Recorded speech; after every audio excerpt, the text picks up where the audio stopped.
Great. Good evening and welcome. My name is Jessica Chen, and I'm the Director of Public Programs here at the 9/11 Memorial and Museum. As always, I'd like to extend a special welcome to our museum members who are tuning in to our live web broadcast.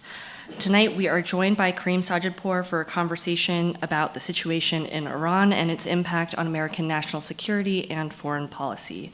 Karim is a senior fellow at the Carnegie Endowment for International Peace, and he is widely considered one of the leading authorities on Iran and the Middle East. He's a regular contributor to The Atlantic and a frequent guest on PBS NewsHour, NPR, and CNN's Fareed Zakaria GPS. At Carnegie, he advises senior U.S., European, and Asian officials, including foreign ministers, military leaders, and heads of state. He's a sought-after voice on current events, and we are especially fortunate to have him here in this particularly turbulent and gripping time in geopolitics. We'd like to thank Karim for sharing his time and insights with us, and we are also deeply grateful to the David Berg Foundation for their support of the museum's 2017-2018 public programs season. So without further ado, please join me in welcoming Karim Sadjadpour in conversation with the museum's Senior Vice President for Education and Public Programs, Noah Rausch.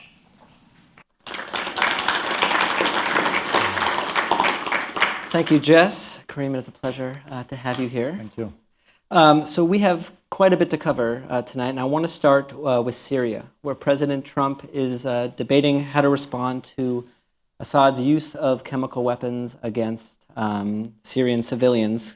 Over 40 civilians were killed in a Damascus suburb. And so just to recap the last week, President Trump said initially they would have a big price to pay, calling out Russia and Iran specifically. Today, this morning, he tweeted that an attack, and this is quote, could be very soon or not so soon at all. Israel, it's been reported, has already retaliated with missile strikes, reportedly killing 4 Iranians. This comes a week after President Trump said that the military would be pulling out of Syria. And it also comes after failed attempts by both President Obama and President Trump in very different ways to stop the use of chemical weapons by Assad. So sort of given all this background, given this recap, what options are on the table for the United States, for President Trump, and how do you see this developing over the next days and weeks?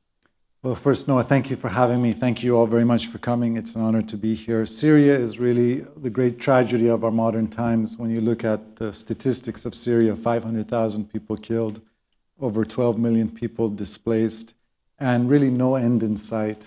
I used to live in Beirut. I was a Fulbright scholar in Beirut, and I would go as often as I could, a couple of times a month, to Damascus, because really Damascus was the best place in the world to study Arabic. And so in the Syrian people, anyone who's been to Syria and has strolled through the bazaars and mosques of Damascus and Aleppo know the gravity of this tragedy. The challenge for U.S. foreign policy is that when you look at civil wars, what we know from them empirically is that they are commonly concluded and the violence ceases for long periods, not when there is a political settlement, which is negotiated by the United Nations, but when there's actually a decisive military victory from one side. And I think the challenge the United States has in Syria is that we don't want either side to win. We certainly don't want the government of Bashar Assad to prevail. He is closely allied with our adversaries, with the governments of Iran, with Russia, and he, in my opinion, has been guilty of genocide. Just recently he's used chemical weapons again against women and children. So it's not in America's interest for Assad to prevail. But at the same time, I would argue that Assad, from the very beginning, his strategy and the strategy of Iran and the Shia militias were to crush any moderate opposition in Syria and really indulge the most radical opposition, the likes of ISIS and Al-Qaeda. And now the reality has become that you have Assad on one side and you have these jihadists on the other side. And the United States, understandably, doesn't want either of those sides to prevail. And so I think that's why you saw both with President Obama and with President Trump such incredible ambivalence. Last week, President Trump didn't really care about Syria. He said that we're going to bring our troops back home. It's time to move on. We need to do nation building in the United States. After the chemical weapons attack happened, he was ostensibly moved by that, and he said the U.S. is going to react. But the reality is that lobbying only a few missiles with no political strategy, with no broader military strategy, with no sustained strategy, is really going to not have a meaningful impact on the ground. And I know we're here to talk about a little bit about the Iran nuclear deal. One of the lessons that I learned, and I think many people learned from the nuclear deal with Iran, is that pressure, including the threat of military action, pressure and dialogue, engagement, are actually not in competition with one another when it comes to diplomacy. They're actually oftentimes complementary pieces of diplomacy. And I think it's absolutely true that as long as Assad doesn't feel that there's any pressure, any penalty against him for continuing to commit massacres against his people, then he will continue to act with impunity. So what does pressure look like in this context? I think that whenever you're sitting in front of an audience and you have a microphone, you're tempted to pretend you're an expert on things. And I'm not a military expert. I wish General Petraeus were here to talk about his experience. I think the reality is that you do, and here I'm critical of President Obama in 2013, was it 2012, when Assad very clearly crossed Obama's red line. He used chemical weapons, and when there was no penalty for that, he saw that, okay, I can continue to act with impunity. So I do think there needs to be military costs. I say this as a non-military expert. To me, it seems that I would support something which doesn't necessarily provide the Syrian opposition a sword, but it provides the Syrian population a shield. And so one way of doing that, and this has been written about by others, is to take out some of their airplanes, their Air Force, crater some of their runways. Obviously, there are now new risks associated with that. Russia has a heavy presence in Syria. Iran has a heavy presence in Syria. And so these acts are not cost-free. There's a risk of escalation. There's a risk of greater conflict. But I frankly think that in the past, when the Israelis, you mentioned the Israelis, when the Israelis have taken military action against whether it's Hezbollah outposts in Syria, Iranian outposts in Syria, attacking chemical weapon outposts in Syria, the Syrians really haven't reacted, nor have the Russians. So that, as a non-military expert, that would be something I would be supportive of. Let's move on a little bit to sort of some of the people making these decisions. This week also had John Bolton, former ambassador to the UN, begin as National Security Advisor. Mike Pompeo, Trump's nominee for Secretary of State, had his confirmation hearing today in front of the Senate Foreign Relations Committee.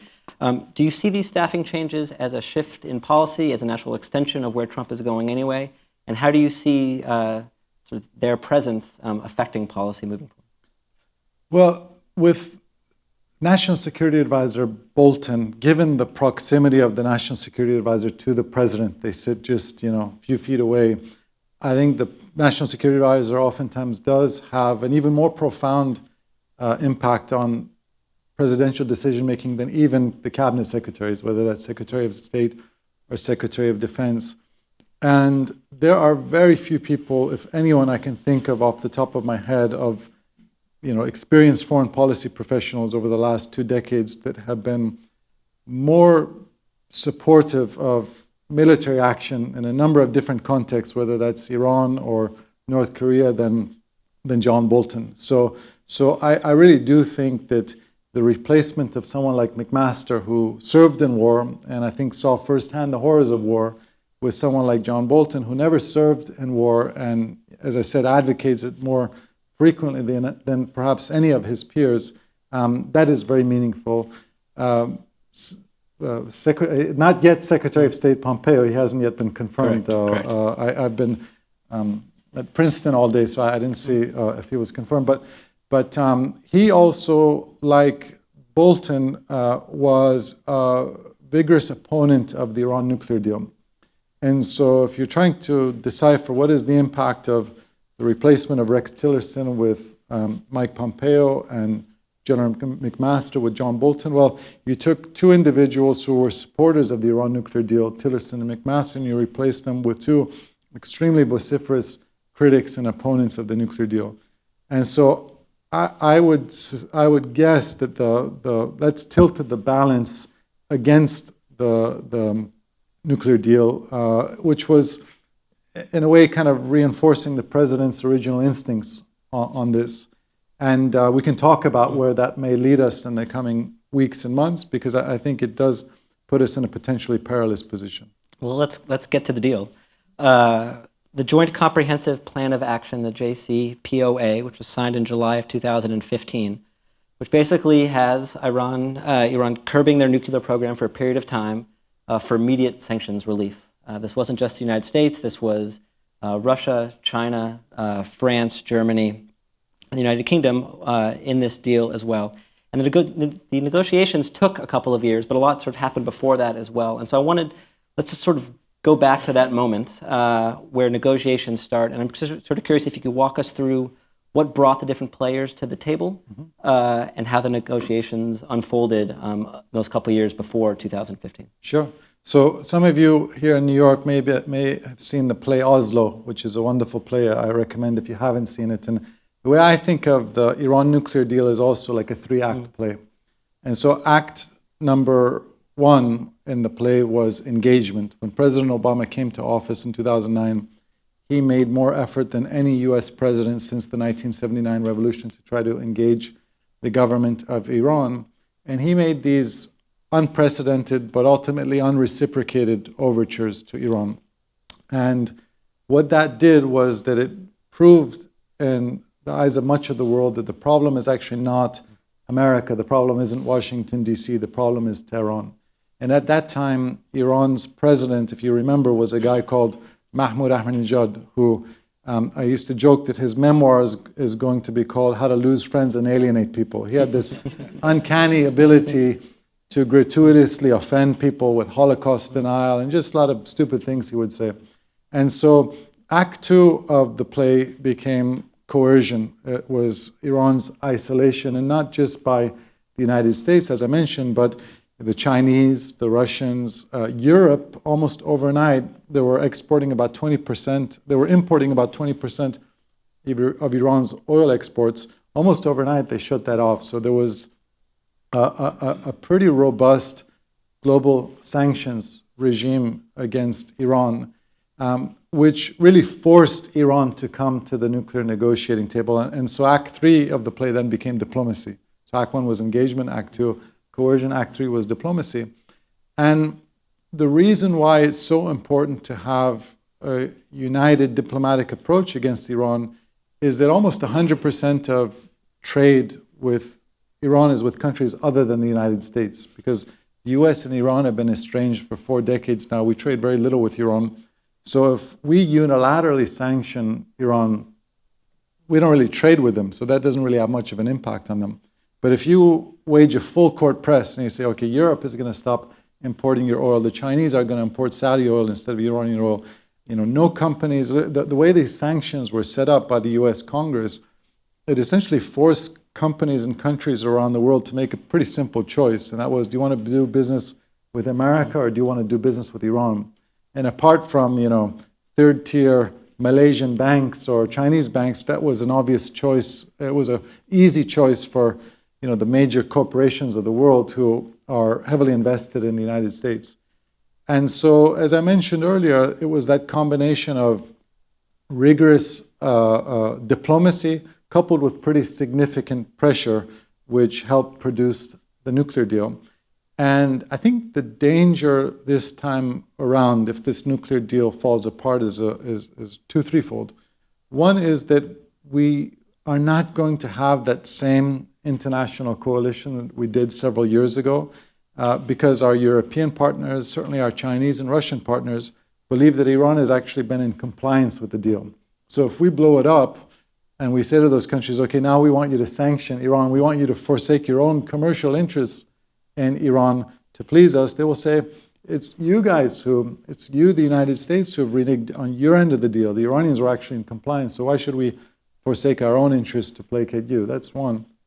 Two, as I mentioned, Mahmoud Ahmadinejad, the former president of Iran, was actually an asset to the United States because he helped unite the world against Iran. Iran's current leadership, or at least I should say their current accessible leadership, President Hassan Rouhani, Foreign Minister Javad Zarif, are perceived in the eyes of a lot of the world to be pretty moderate, reasonable figures. And at a time when so much of the Middle East is in a state of total carnage and disarray, I'll tell you, when I go to China, when I go even to visit our European partners, they'll say, listen, the last thing we Europeans want to do is destabilize yet another country in the Middle East. And Iran is one of the few stable countries in the region. It's a major power. It's Chinese will say it's like them, an ancient civilization. And we need to be working with them to engage them. So I fear that if this deal unravels and we unravel it, we're going to have a pretty small team of allies, basically the United States, Israel, and Saudi Arabia, which are eager to counter Iran. And again, absent that global coalition, it's going to be difficult to push them back. So I want to put off what exactly pulling out would look like and some of the ramifications, and just sort of get into, what critiques President Trump and others who are critical of the deal, like what are those critiques, and sort of how do you see the validity of those concerns? So I can share with you my own critiques of the deal, and then I can go into President Trump's critiques. I always thought from the very beginning of the deal that you had to look at the Iran nuclear deal in three different boxes. President Obama said we should only be looking at this in a non-proliferation context, but I think we have to look broader than that. So box number one is the non-proliferation context, and in the non-proliferation context, I think the nuclear deal with Iran has been successful because it significantly curtailed Iran's nuclear program and it subjected Iran to much more invasive inspection. So by all accounts, the UN body that oversees Iran's nuclear activities, the IAEA, they've said Iran is in compliance. And as I mentioned, every party to the deal is happy with it other than the United States. So in the non-proliferation box, the deal has been successful. Then you have to look at the Iran domestic box. And there was this hope that the Obama administration had that the nuclear deal may be transformational, may help transform Iran, strengthen moderate forces in Iran. But in reality, the deal has been really transactional, not transformational. The Iranians said, okay, we'll curtail our nuclear program, but we're not going to change any of our other behavior. We're going to continue to be repressive domestically and continue to do the same things we've been doing beyond our borders. So in the domestic Iranian context, I'd say the deal has been a letdown for many Iranians. Their quality of life really hasn't changed. And then the third box is the regional box. And here, I think for most countries in the region, the nuclear deal has been a huge disappointment, or if not a failure. Because, as I mentioned, Iran, the financial handcuffs that were on Iran before the sanctions, which really were painful for the Iranian economy, those handcuffs were unlocked. It didn't totally unleash Iran's economy, but it made it much easier to do business with Iran, and their oil sales significantly increased.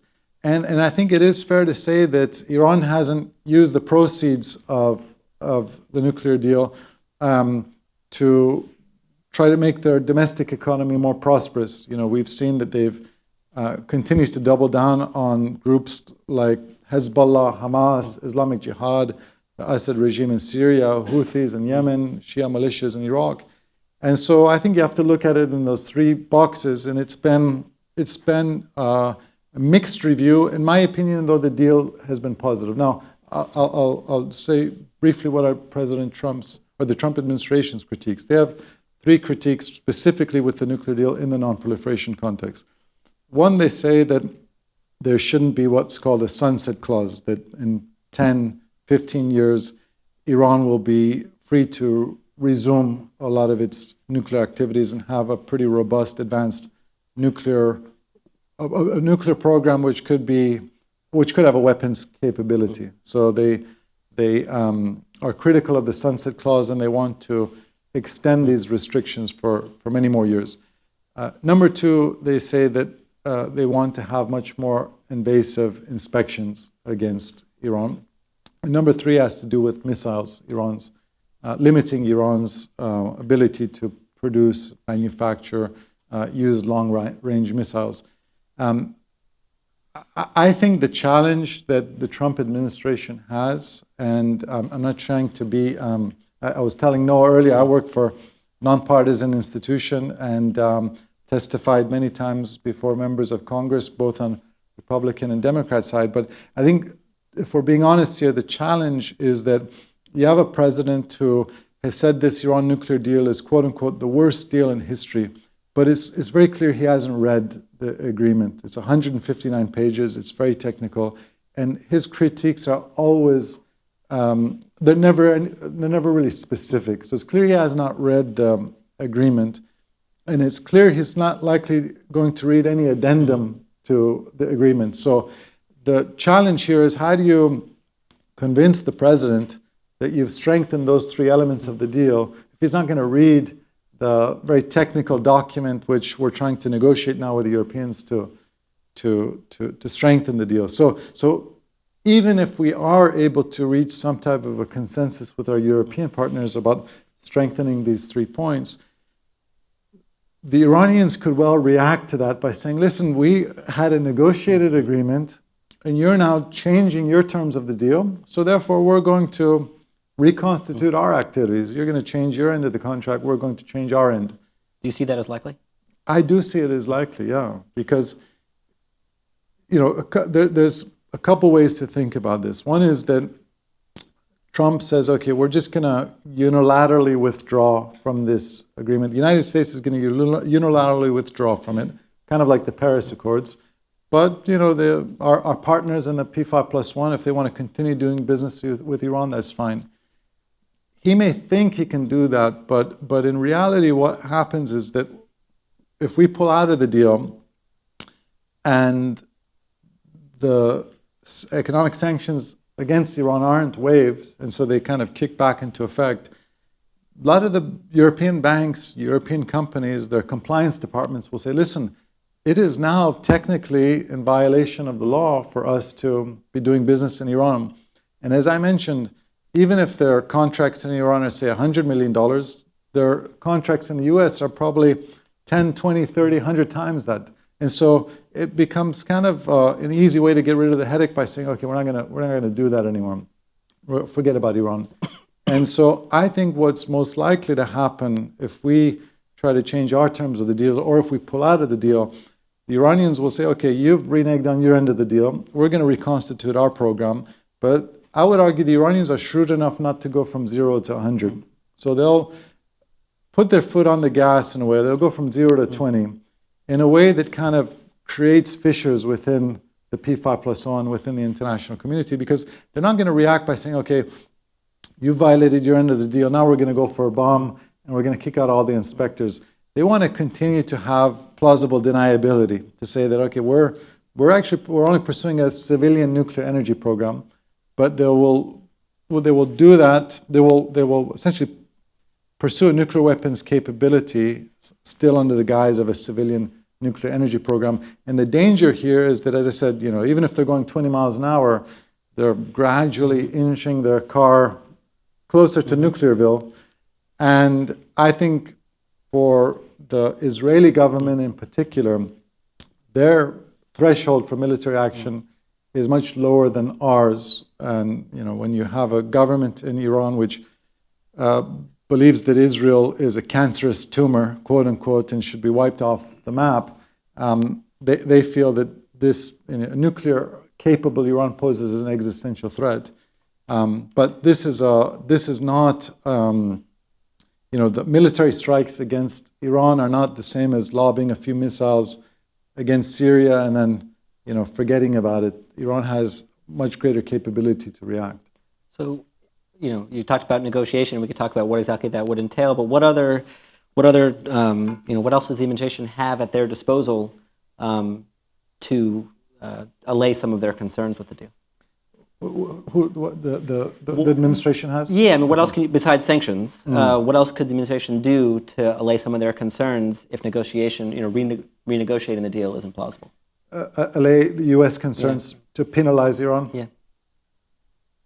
So, again, the challenge here, as I mentioned, is that we have a few tools in our toolkit, right? We have sanctions, which we've used, quite a lot. The power of the American economy to basically strong arm our friends and frenemies around the world to say, if you do business with Iran, you can't do business with America. We have the military threat. And as I mentioned earlier, John Bolton, more than anyone over the last 2 decades, has advocated the military option.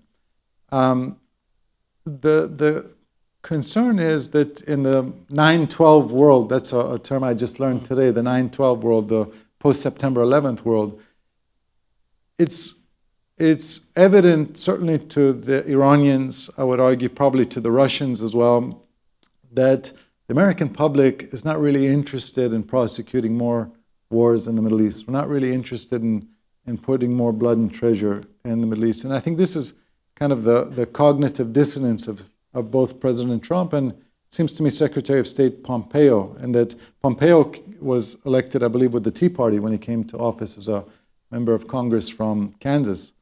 And, the Tea Party very much, part of their ethos was forget about, building bridges in Afghanistan and Iraq. We need to do that in America.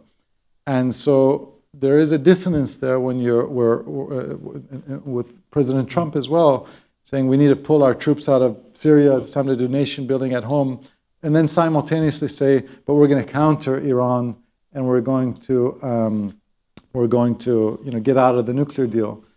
And so I think that our best tools, the best way to think about this is to, as I mentioned earlier, if you can kind of launch a full court press and you go to countries that are doing business with Iran and you convince them not to.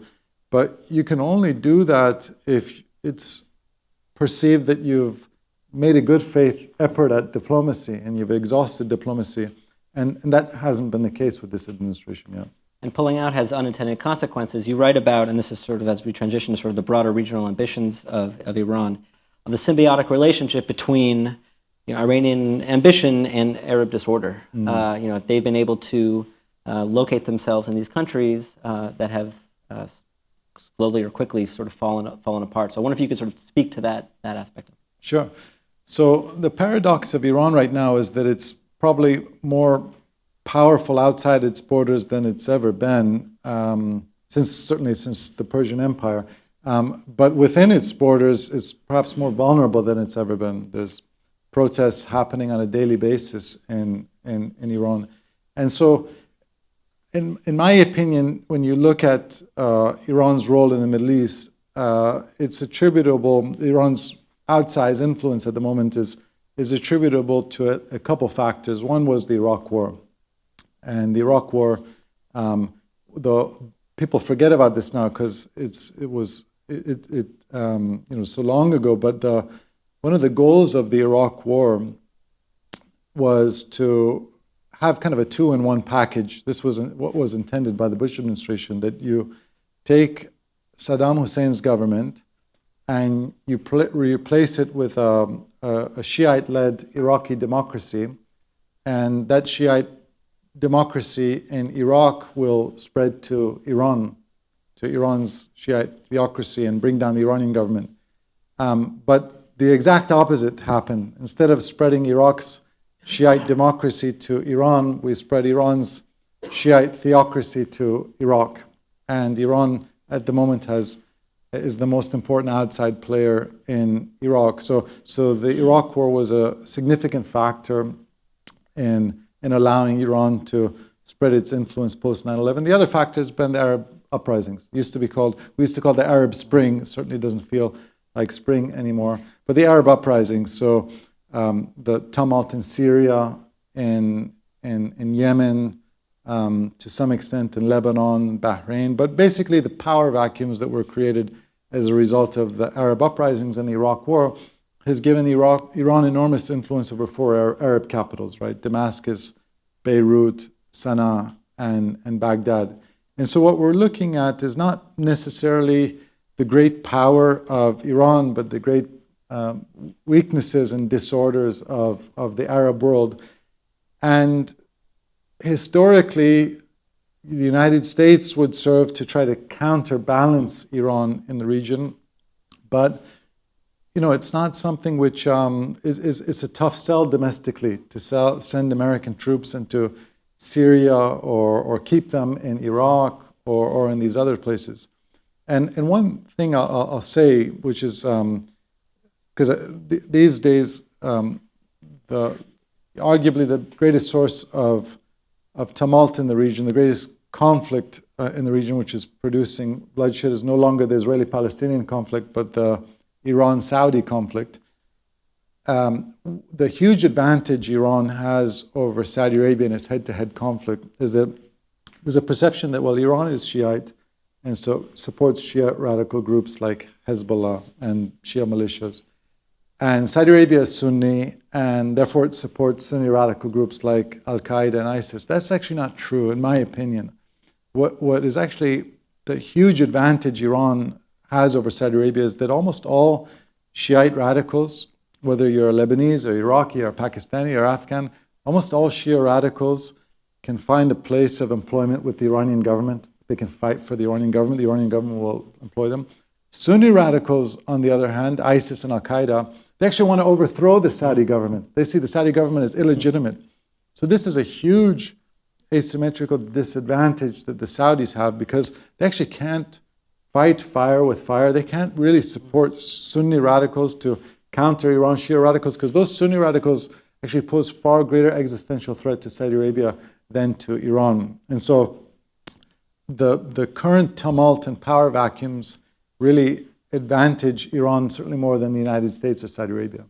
I want to get to their rivalry with Saudi Arabia in a minute, but I'm just sort of curious, beyond expanding, what are the goals of Iran in these countries? And what does sort of their presence actually look like, and how does it manifest itself on the ground?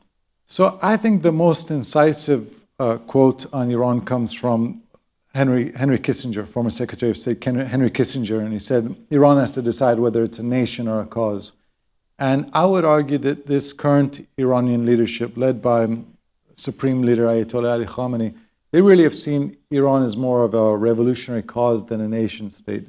A very simple test of that is that if you see yourself as a nation state and you want to pursue your country's economic interest, economic welfare of your people, security of your people, the slogan "Death to America" doesn't really make sense as an organizing principle. You would want to have commercial relations with the most powerful economy in the world, but that's been one of the official slogans of the Iranian regime since 1979, "Death to America." So this is a regime which really sees itself more as a revolutionary cause rather than a nation state. And so what are they trying to achieve? What are their aims? I would say that they've had kind of three broad aims in the Middle East. One is to counter U.S. influence, what they would call counter, U.S. hegemony, U.S. imperialism.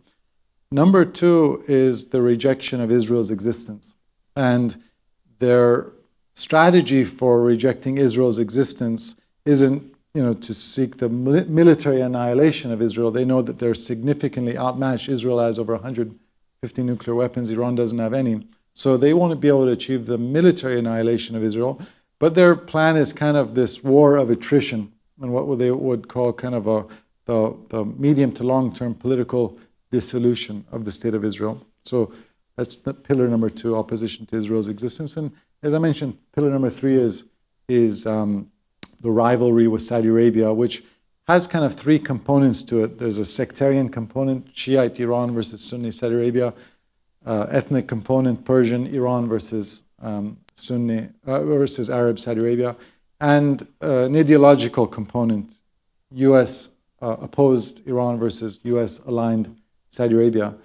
And in contrast to the current crown prince of Saudi Arabia, Mohammed bin Salman gave an interview to the Atlantic magazine a couple of weeks ago, and he called Iran's Supreme Leader Ali Khamenei even worse than Hitler. And what's different between the Iranian government and the government of Nazi Germany is a couple of things. One is that I say Iran is homicidal but not suicidal. They're willing to kill a lot of their own people to stay in power, but that's their ultimate aim, to stay in power. And two, they are not really acting in a way in which they're taking their own military, they're moving tens of thousands of their own men into countries and trying to conquer countries and occupy them and take them over.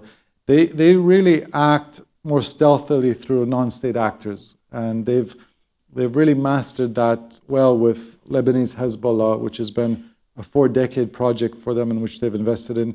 And they're essentially trying to kind of franchise Hezbollah like a McDonald's, and they've taken it to Iraq, they've taken it to Yemen, and I think their plan is to take it elsewhere. Has there always been a rivalry between Saudi Arabia and Iran? It's actually a very good question, because oftentimes the way these things are written about in the media or even books is to talk about these ancient hatreds, right? These ancient rivalries. And the reality is that in the 1970s, not that long ago actually, Iran and Saudi Arabia had a pretty good modus vivendi. And the reason why was that they had few overlapping interests. One is that there were two U.S. aligned monarchies. You had the Shah of Iran and the Kingdom of Saudi Arabia, and they had two common enemies. One was the fear of Arab nationalism, the spread of Arab nationalism.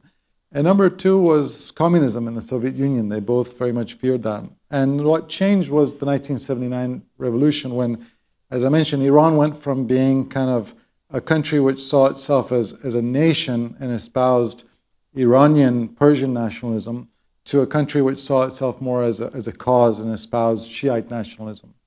And one of the great sources of tension between Iran and Saudi Arabia to this day is the fact that during the Iran-Iraq war between Saddam Hussein's Iraq and the Islamic Republic of Iran, Saudi Arabia helped bankroll Saddam Hussein.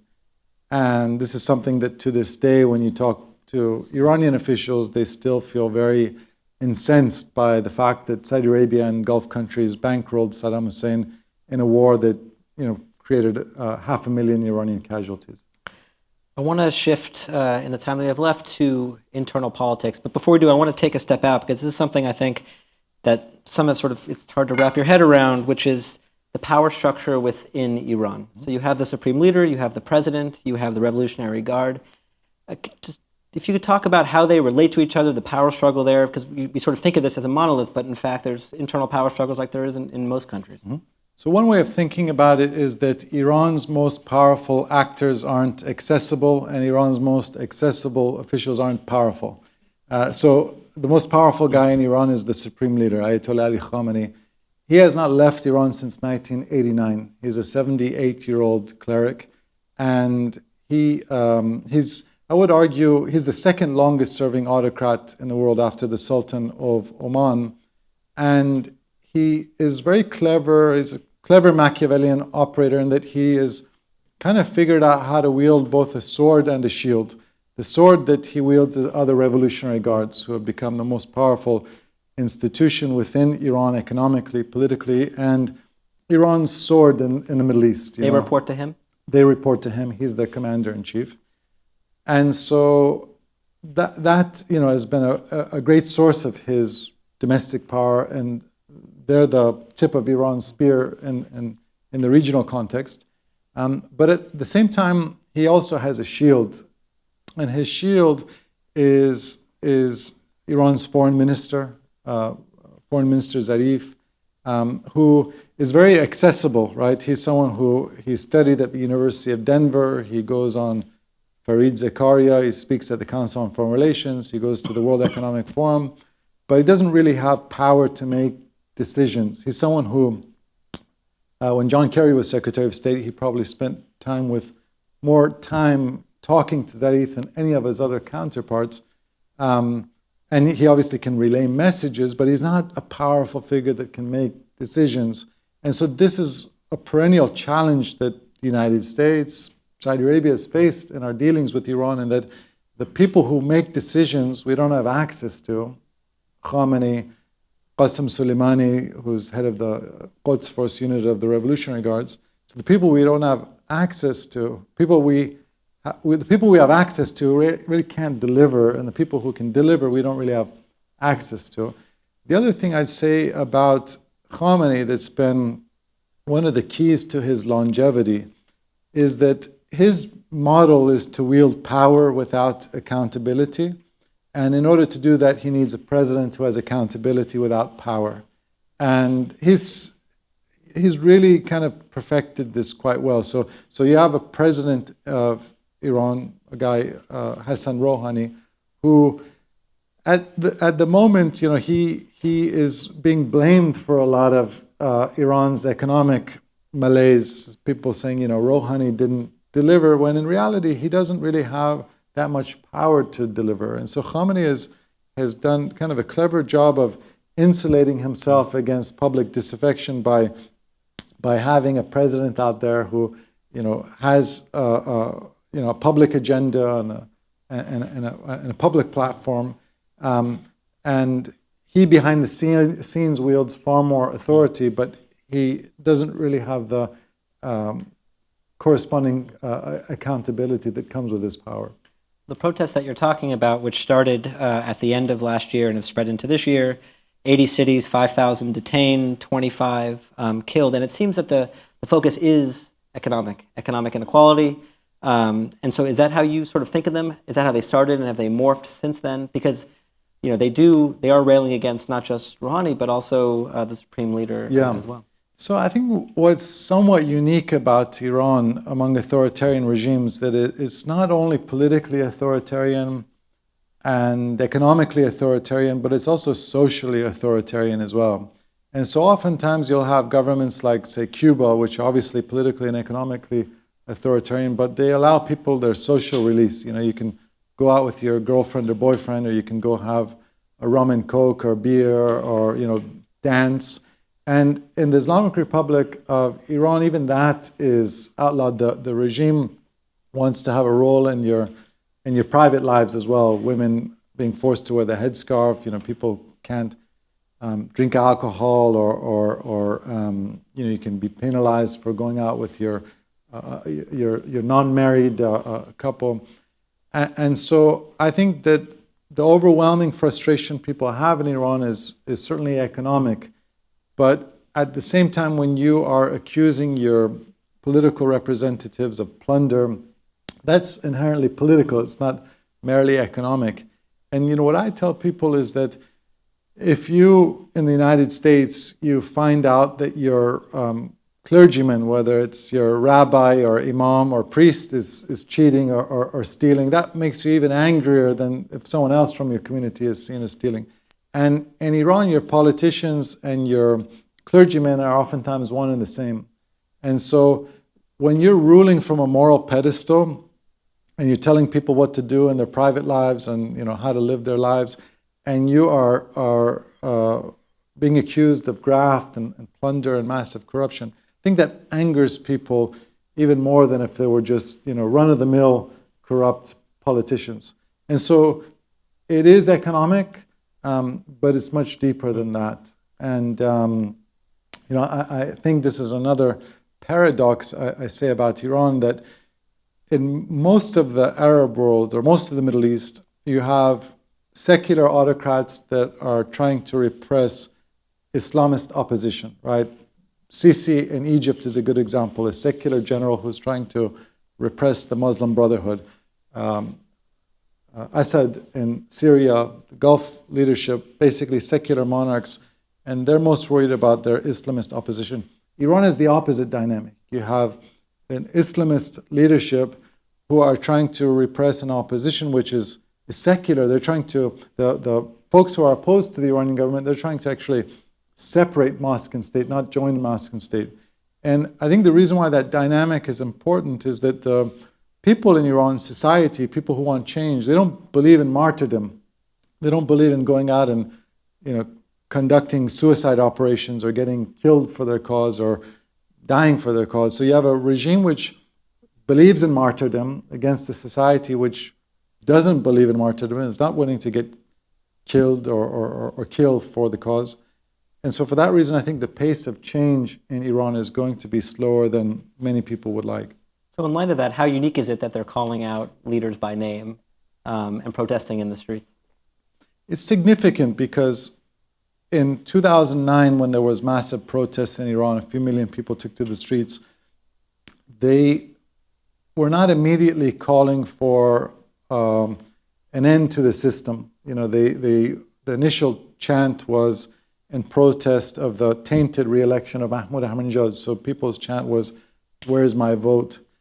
And this time around, what was so significant in December of 2017, January 2018, number one was that these protests didn't even begin among the urban sophisticates of Tehran. You know, these protests began in very traditional cities like Mashhad and Qom, which were thought to be kind of the heartland of the Islamic Republic. The way I analogize this is to say to my American friends, imagine, you know, major anti-Trump protests break out in Kentucky, you know, Trump country, Republican country, red state.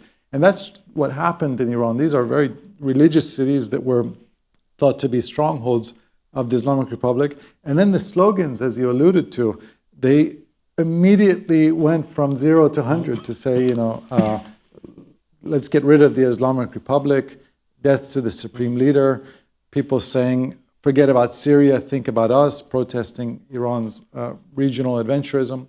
And so they were quite intense. The other, I think, notable statistic about the latest protests compared to 2009, 2009, only 1 million Iranians had smartphones. This time around, 9 years later, 48 million Iranians have smartphones. And so it's much more difficult to keep your population in the dark when people have access to other sources of news and information and they have video cameras in their pockets. But again, just to reemphasize something I said earlier, you know, I believe that in 1979, Iranians experienced a revolution without democracy, and today they aspire for democracy without a revolution. People have revolutionary ends, but I would argue very few Iranians are interested in pursuing revolutionary means. And that makes sense, you know, if you're sitting in Tehran and you look at your television set and you see what's happening in Syria, in Libya, Iraq, and Yemen, doesn't want to inspire you to take to the streets and revolt. So is this slow boil sustainable? It's sustainable in the same way that, you know, the Soviet Union was sustainable, right? It was that kind of malaise of the Soviet Union. You know, Russian writers were, you know, writing about that in the late 50s, starting, right, 60s, 70s, and so it was evident to people who were living in the Soviet Union that it was a rotten, unsustainable system. In fact, I should say even earlier than that, George Kennan, the great American diplomat and Cold Warrior who wrote the famous Long Telegraph, you know, that was 1949 he wrote that the Soviet Union was unsustainable. But it sustained itself for almost 4 decades after he wrote that. And I think likewise, the Islamic Republic of Iran is not, it's not a winning bet to have a theocracy ruled by someone who claims to be the Prophet's representative on earth in the 21st century. That's not a winning business model. But using force and repression, I think it's oftentimes more sustainable than people know. Just 2 quick points here. One is that I remember in 2009, when the protests were happening, talking to the son of a very prominent Iranian political figure. And I asked him, I said, you know, it seems to me, when I was living in Iran, I saw that there were few supporters of the hardline politicians in the Islamic Republic. And I said, you know, how is the regime, how many people really support the Revolutionary Guards and Ayatollah Khamenei?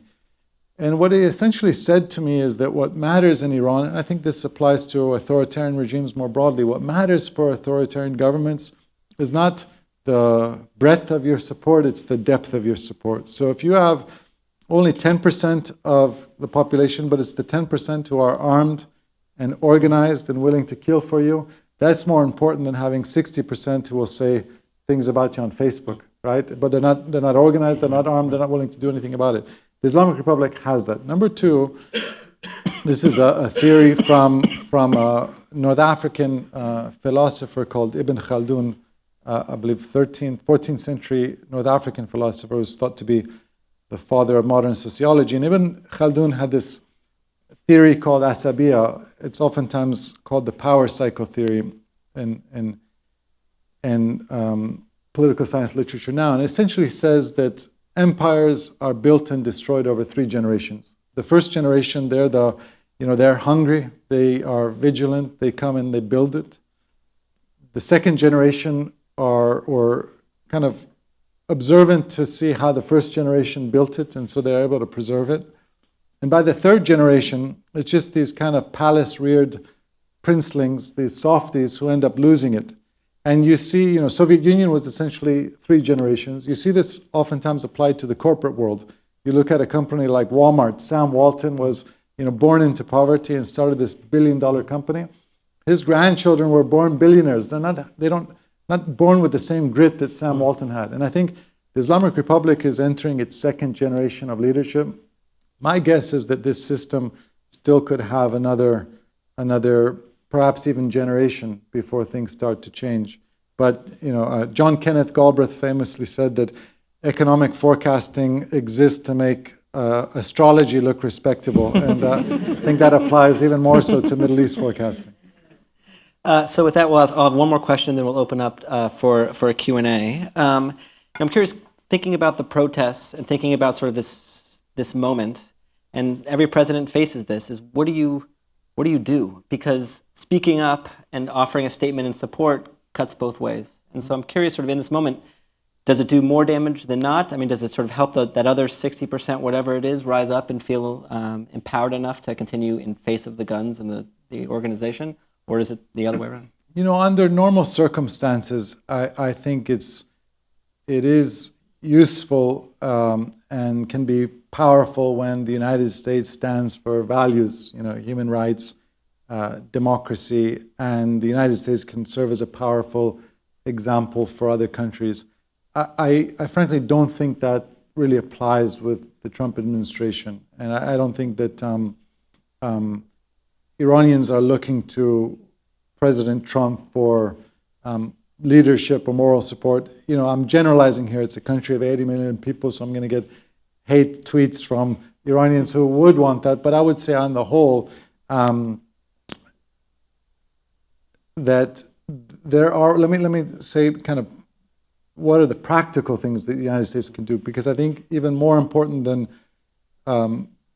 calling out the Iranian government or tweeting solidarity with people in Iran, I think there's some practical ways that the United States can be helpful to the cause of political reform and transformation in Iran. And I think the most important way is to really inhibit the Iranian government's ability to control communications, to control information. That's almost a role more for the US private sector in Silicon Valley than it is Washington. But as I mentioned, when 48 million people have smartphones, it's much more difficult to keep them in the dark. So I think any efforts to limit the regime's ability to encroach on that is very effective. Number two, this is not it's a suggestion which it may not sound that sexy, but it's actually very impactful in Iran, and that is that a lot of Iranians get their news from satellite television. And because at the moment, their options are state television, which is, it's the state television of the Islamic Republic of Iran. It's not very entertaining. Or, their satellite TV options, which is BBC Persian has very effective programming, which has a wide audience in Iran. Their satellite television is based out of London. And Voice of America, which is a US government-funded enterprise, has a satellite channel which could, in theory, be incredibly impactful, could reach tens of millions of Iranians, 40, 50 million Iranians. But instead of being run as a 21st century media company, it's run as kind of a 1980s US government bureaucracy. And so it's not employed but with talented journalists as much as it is kind of government bureaucrats.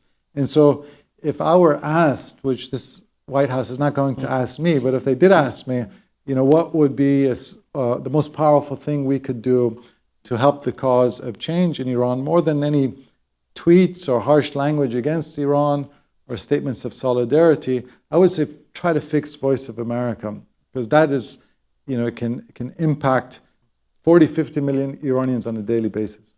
I found that incredibly sexy. And so let's go to some questions. If you have a question, please raise your hand and wait for the mic to get to you. Let's start right in the middle, right here in front. Yes. Yeah, if you just wait for the mic, please. Thanks.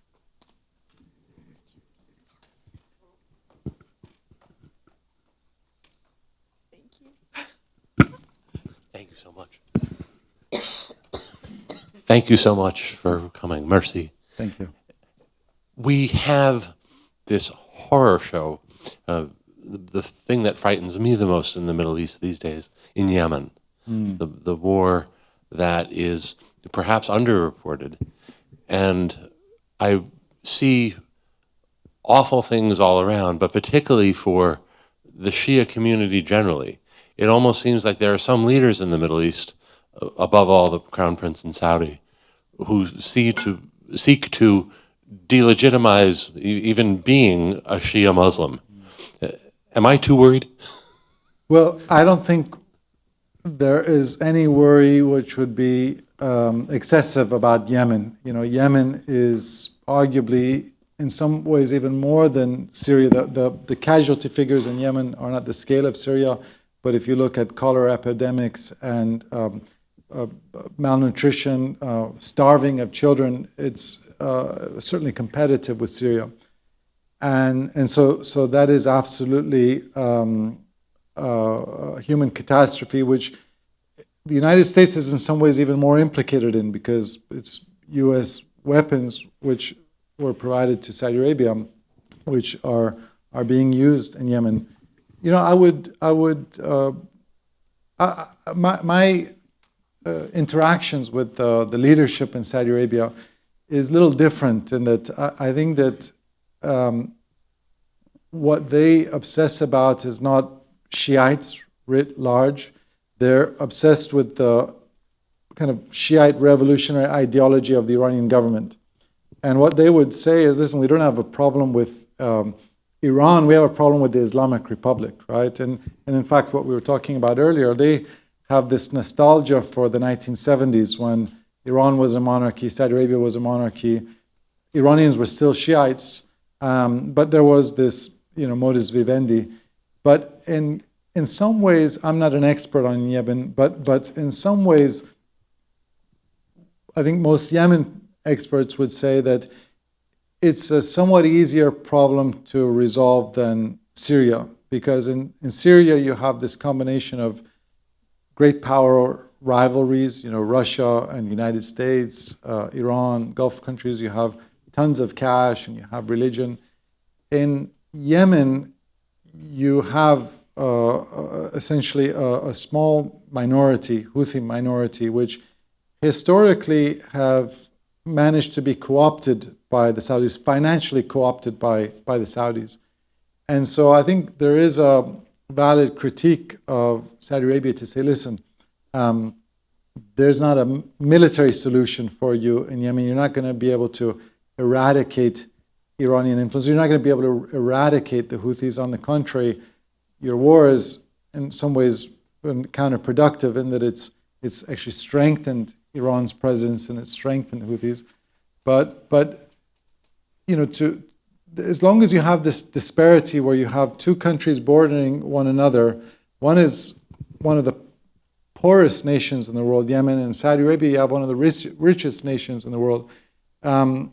You're going to have to figure out, I think that the Saudis ultimately, whether they want to do this 6 months from now or 6 years from now, it's going to end like all kind of Yemen conflicts in the past have ended, with some type of a diplomatic solution and financial co-optation.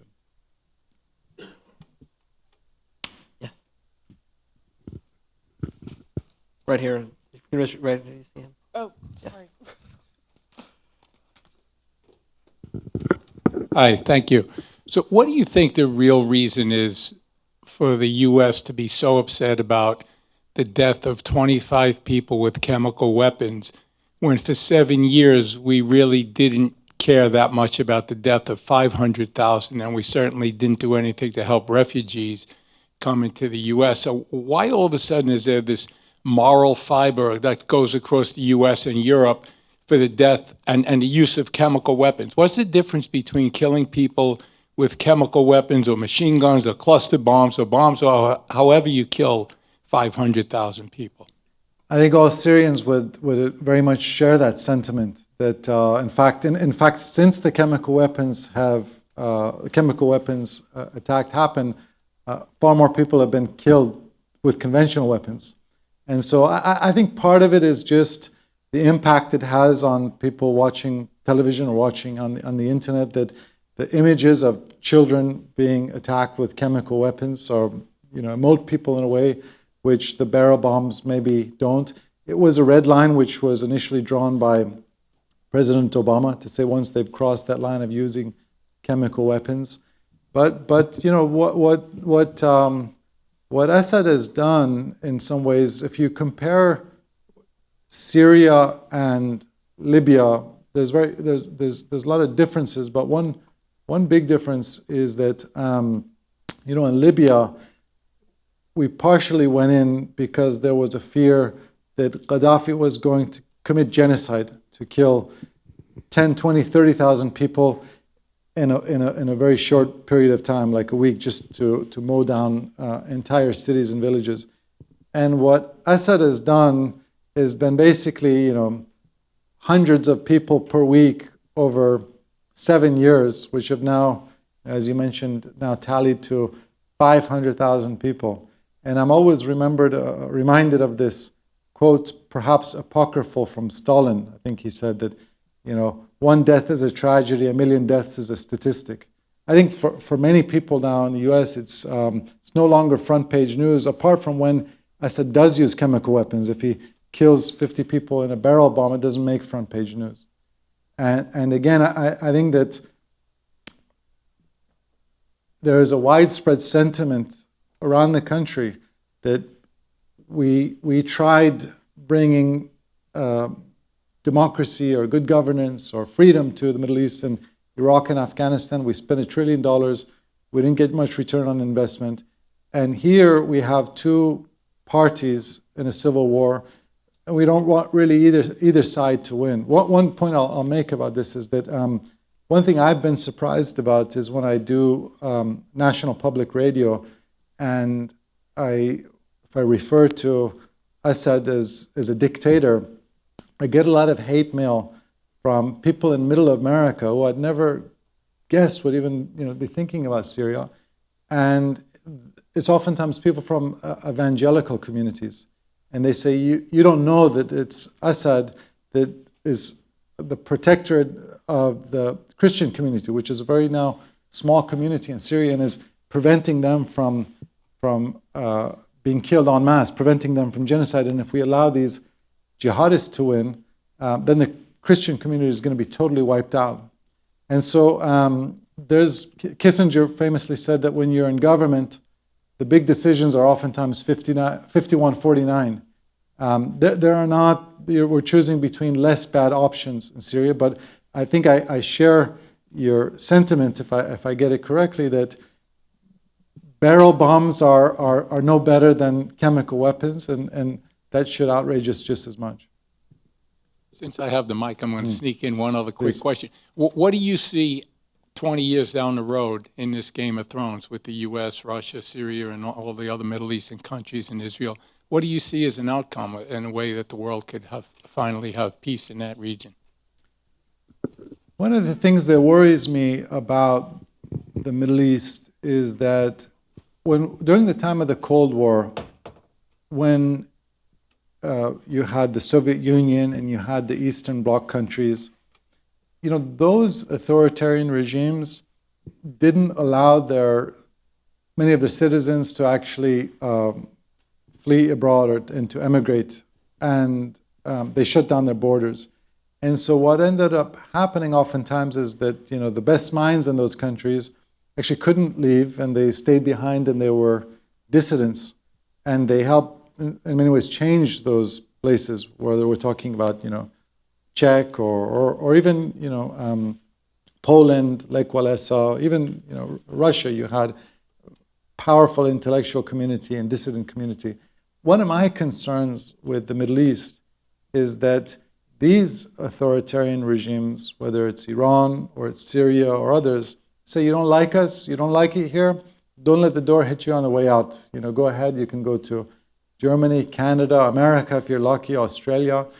And so instead of staying behind and changing their countries, it's just a lot easier to go drive an Uber in Ottawa, Canada, rather than, fight the Assad regime or fight your government in this era of globalization.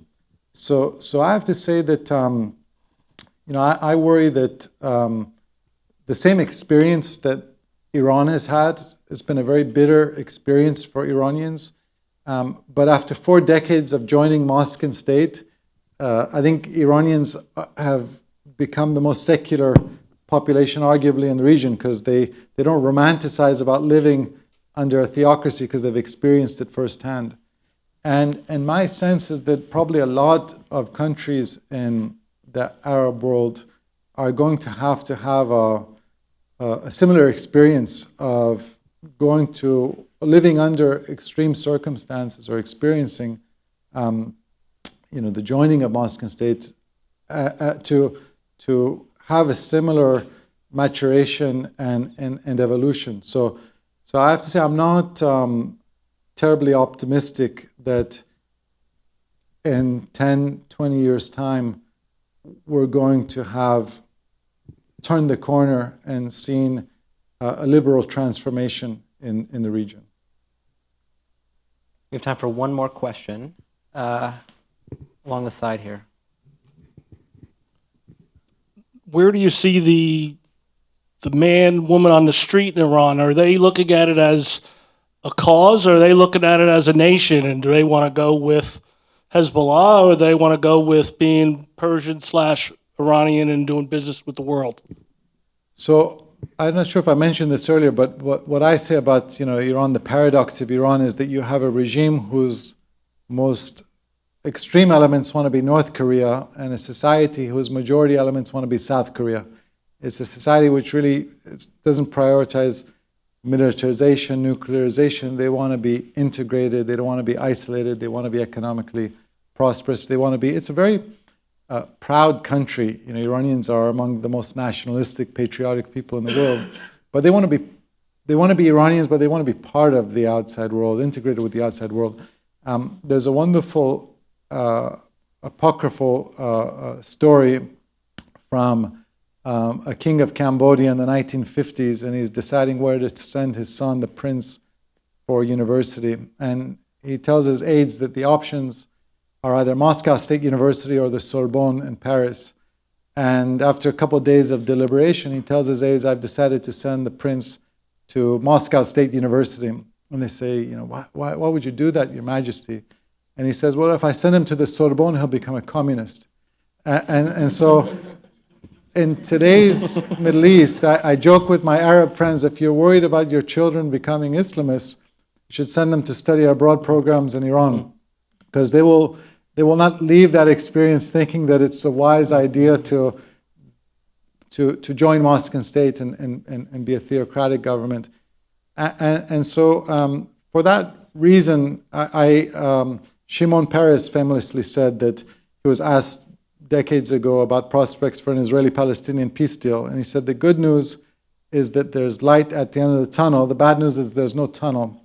And so I think similarly, I actually am optimistic about Iran. I see light at the end of the tunnel.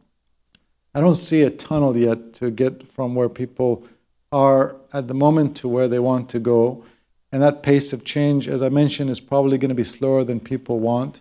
But I would place a bet on Iran if it were, let's say, a 2-decade bet, that this is a society which had a bitter experience but is going to be able to transform itself. But as I mentioned, I fear that a lot of other countries in the region may have to have a similar experience for their societies to have a similar evolution and political maturation process. Well, we could keep going for a while, but unfortunately we cannot. Karim, thank you so much for joining you. us Thank this you all. evening.